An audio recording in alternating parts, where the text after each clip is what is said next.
Should I watch LMFAO? Pyro. Party Rock You is are in 25 years old. Man, don't no do wife, it again. No Don't kids, do it again. No car. That's normal. Instead, that's normal. You're reacting No, to ideas about a video game with a fully profile That's picture. normal to not have You've kids at wasted your 25. life. That's normal. Consider Sketchik's advice. Delete your chat. Chat, we found the boomer. Not having kids at 25? You are 80 years old. Nah, get out of here. Get out of here. The only thing I know about these two is LMFAO is two people and they end up hating each other. The wild hair, the lensless glasses, and the bizarre outfits, mixed with a bright, overly saturated color scheme, helped to generate a combined 4 billion views across their four most popular music. Okay, we've all heard of Party Rock. I didn't even know it was called Party Rock Anthem. I genuinely thought it was just called Party Rock is in the house tonight. People in chat are really saying Utopia just because he has a yellow shirt. Guys, come on. The Utopia video was like a year ago. We need a new bit now. We need a new bit. The whole time, however, the two members of the group hated each other. Redfoo and Sky Blue feuded publicly on Facebook, became involved in lawsuits,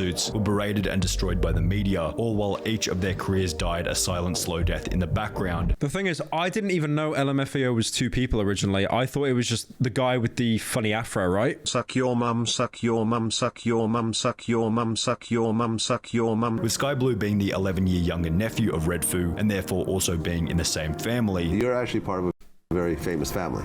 Yes. And that is? The Gordys. The Gordys. It's safe to...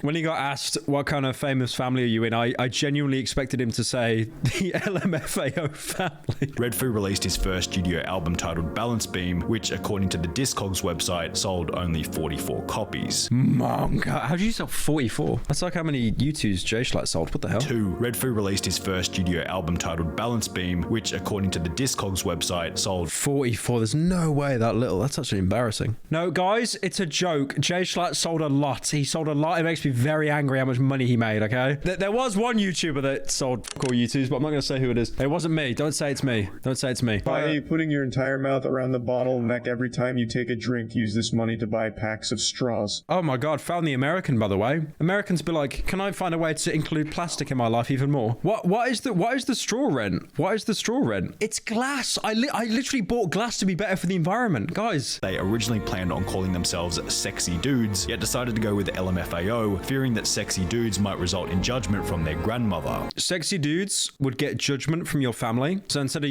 you call yourself Laughing My F***ing Ass Off, it has a swear word in the name, like what? FAO, fearing that Sexy Dudes... If it was LMFAO, it'd make sense, right? But not LMFAO. ...might result in judgment from their grandmother. Subsequently, Redfoo and Sky Blue began to live what they described to be the party rock lifestyle, DJing 3 nights per week at random clubs across Los Angeles, whilst working on improving their music during the daytime. Chat, who was that guy that did a show recently and it got posted on Reddit? And I think there were more people on stage than there were on the dance floor. Was it Smoke Perp or something? Look at this show for how dead it is, man. Because apparently Little Pump like has fell off a little bit, and because Smoke Perp was like his sideman, he fell off even harder. So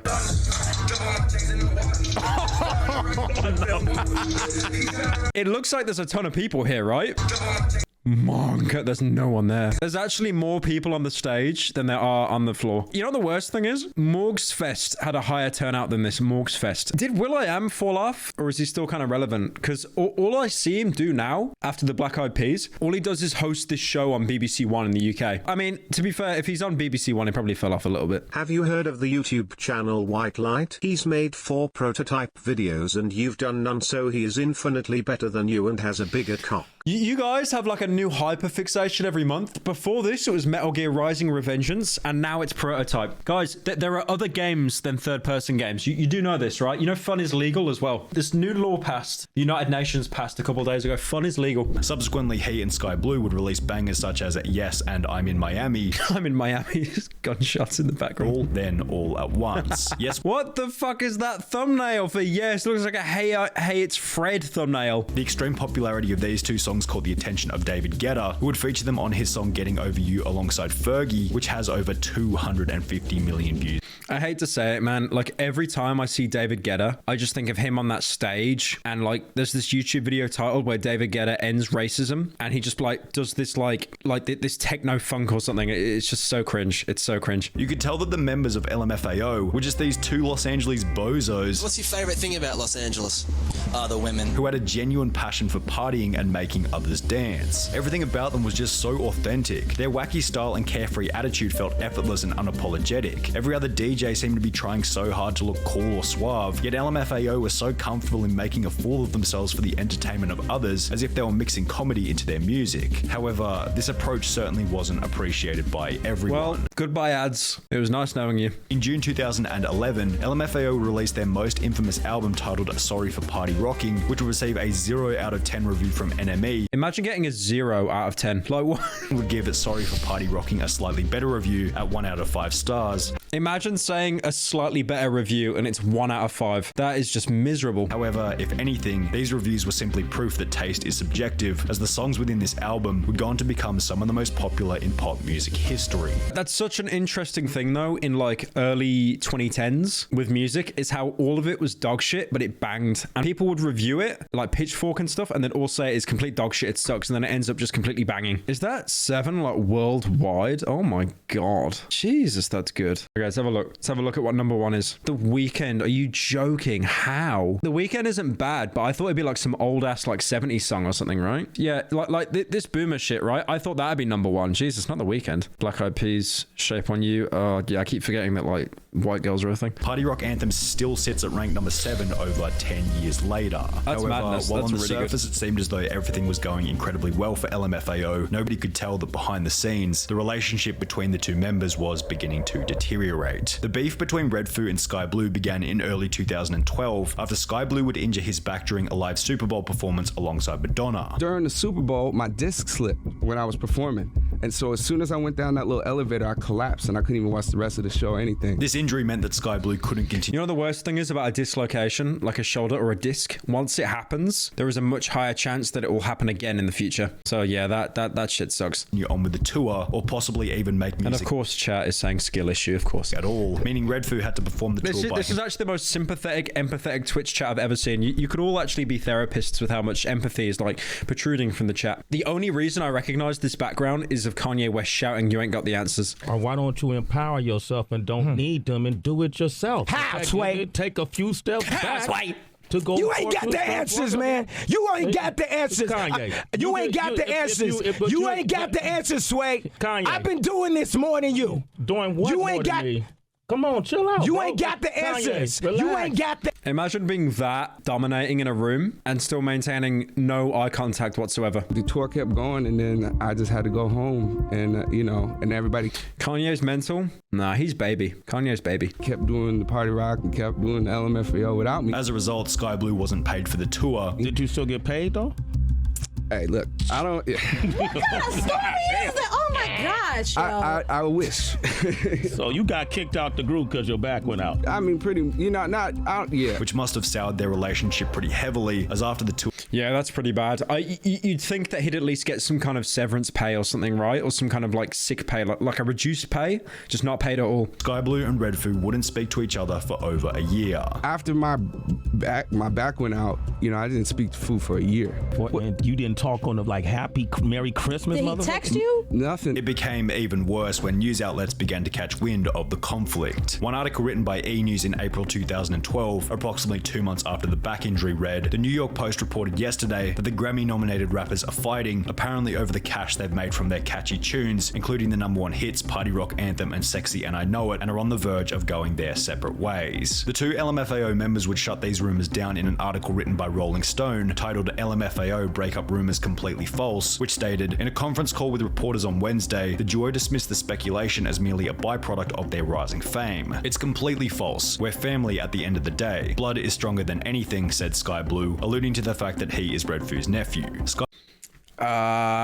It's not good when you do that, man. Like, I get it. You kind of want to kill the attention the papers have, but it just makes the fall even harder. Jesus. I might be doing a DJ set in South America and I might be in Vegas, and they'll say, "Oh, they're doing separate things. How can we make a story out of that?" said Redfoo. Is this the Island Boys? No, it's LMFAO. Oh yeah, I forgot to show you guys this, by the way. Just totally not relevant. Hang on. I got merch. I showed on the wrong side. I got merch. Look at that. Look how cool that looks. It's got little words on it. Oh my God, that's so cool. You can't buy this right now. Look, it says Pyrocynical on the... No, it doesn't. It just says Cynical on the side. I just might not even ever release it. I might just wear it forever. Every stream and never sell it. Only $1,000. Yep. Most affordable YouTuber merch ever. So Redfoo would state, I think we naturally just started hanging with two different sets of people, two different crowds, but we're always family. He'll always be my nephew. I'll always be his uncle. People in chat are saying, don't care, no Japanese text. It's like the first YouTube merch to not have Japanese text, man. Come on. In video interviews, Redfoo would reinforce that he and Sky Blue had simply grown apart. Two people just, grow. You grow and we kind of grew into our own individuals.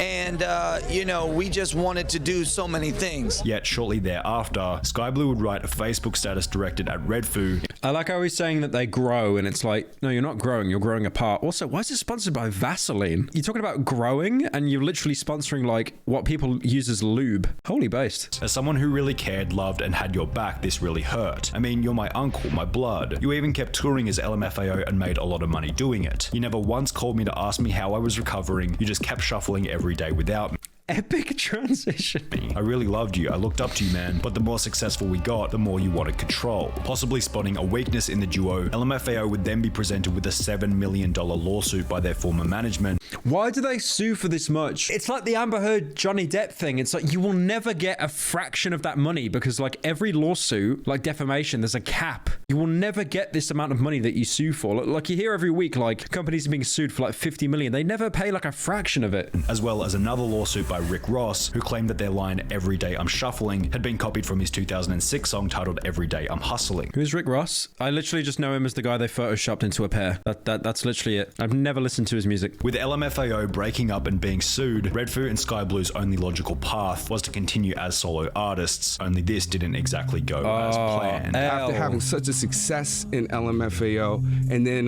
going to a club and then there's like 20 people there because Sky Blue's coming, not LMFAO. As mentioned, Sky Blue went from selling out arenas as LMFAO to having 20 people show up to his shows as a solo artist. He Smoke perp moment. Released 2 singles in the year after LMFAO's breakup, each of which performing reasonably with around 2 million views each on YouTube. Yet this was basically all of the success that Sky Blue was able to achieve as a solo artist. You know the saddest thing is they couldn't even be asked to like review these, and then the one review on this one is just half the star. Pyro, your merch fucking sucks. Never show it again, please. Just fucking burn it. I'm so fucking done. More famous of the two, had substantially more success as a solo artist, but only in the beginning. He'd initially land a position as a judge on X Factor Australia, in the process dropping songs such as New Thing and Let's Get Ridiculous, each of which going platinum in sales, whilst oh dang. Still 8 years ago though, it's not recent. Hang on, what's my boy doing at now? He streamed? Hang on a minute, what the fuck is this? Going live, my babies. What the hell is going on here? Yes. Hey. This is the worst shit I've seen. You made this. This is Flappy Birds. This is Flappy Birds in 2019. What? Learn to code. I respect the self-awareness. Learn to code. The guy that did Party Rock did this. It looks fun. Redfoo, get off the chat off your fucking alt, man. Come on. Your name is literally Red. You didn't even try and hide it. The song, which according to one article follows a group of sorority girls who are pressured into drinking and dancing, was labeled as misogynistic by countless different news outlets, prompting a response from Redfoo, who would state, another example of critics victimizing an artist by purposely misinterpreting his/her work to support a pre-existing agenda. Hashtag literally I can't. Again, we can really tell this isn't 2014 because he puts hashtag literally I can't at the end. Oh, I'm so happy I missed this like era of the internet, man. Which will create a rift between him and his audience, with Twitter responses such as, dude, you've got a video of bros victimizing a group of women because they don't feel safe drinking with them. No, this isn't victimizing. You're a blatant example of extreme misogynistic behavior. Whatever made you think those lyrics were okay? He's sexist and he knows it. He's sexist and he knows it. Knows it. Others would go so far as to create a petition stating that Redfoo shouldn't be rehired on the next season of X Factor, which went on to receive over 23,000 signatures. Incredibly, the petition... Oh, that means nothing though. I hate to say it, man. It's like you get so many of these signatures that people make and they go nowhere. Like 23,000 signatures isn't even a lot. Petition's request became became a reality only a few months later when Redfoo was ultimately fired from the show. He'd get another shot on television after being invited to compete on Dancing with the Stars, only to be eliminated in the very first round. Yet being booted from X Factor and being eliminated on Dancing with the Stars was nothing compared to the reality check that Redfoo would receive after he'd released a brand new album in 2016 titled Party Rock Mansion. The album was dubbed a commercial failure after it would sell a miserable 144 copies in Australia for a number 172. That's so bad. I like how the subtitle, Redfoo has 144 fans left in Australia. Debut, which was especially terrible as Redfoo had counted Australia as one of his most successful territories. You know what? I'm going to say this now. I am so happy that throughout my career on YouTube, I've never had a big, huge blow up like Leafy or Rice Gum or, you know, anyone else like that. I've kind of like slowly grown over time and maintained very consistent. I've never like really juiced. I've kind of just done like, okay. And I'm so happy for that, because to see people that like skyrocket so far and then they don't maintain a fan base and then they just fall off into like irrelevancy, like, man, it just must be the worst fucking thing you could experience. Both Redfoo and Sky Blue seemed pretty confident that at some point they'd get back together for an LMFAO reunion. Will Sky Blue and Redfoo ever get together and make another LMFAO project? Is that even possible based on where you at now? I believe so. Yet for obvious reasons as outlined, it doesn't seem like this will be happening anytime soon. Yeah, probably not. All right, guys, I am ending stream. Have a good evening, guys, or wherever you're at, and I'll see you tomorrow, probably.